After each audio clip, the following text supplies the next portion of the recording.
रिश्तों की नियति। किसी गांव में एक स्त्री रहती थी जिसे 20 साल तक संतान नहीं हुई।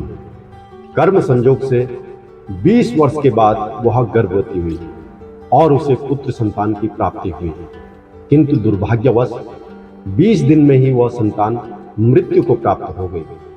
वह स्त्री हद से ज्यादा रोई और उस मृत बच्चे के शव को लेकर एक सिद्ध महात्मा के पास गई।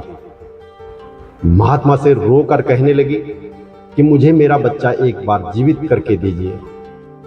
मात्र एक बार मैं उसके मुख से मां शब्द सुनना चाहती हूं। स्त्री के बहुत जिद करने पर महात्मा ने 2 मिनट के लिए उस बच्चे की आत्मा को बुलाया। तब उस स्त्री ने उस आत्मा से कहा कि तुम मुझे क्यों छोड़कर चले गए? मैं तुमसे सिर्फ एक बार मां शब्द सुनना चाहती थी। उस आत्मा ने कहा, कौन मां और कैसी मां? मैं तो तुमसे कर्मों का हिसाब किताब करने आया था। स्त्री ने पूछा, कैसा हिसाब?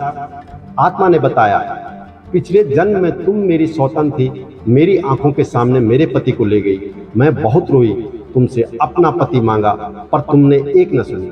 तब मैं रो रही थी और आज तुम रो रही हो। तब मेरा पति गया था, आज तुमने अपनी संतान खोई है। बस मेरा तुम्हारे साथ जो कर्मों का हिसाब था वह मैंने पूरा कर लिया और मर गया। इतना कहकर आत्मा चली गई। उस स्त्री को झटका लगा। उसे महात्मा ने समझाया, देखो मैंने कहा था ना, यह सब रिश्तेदार, माँ पिता भाई बहन सब कर्मों के कारण जुड़े हुए हैं। हम सब कर्मों का हिसाब करने आए हैं।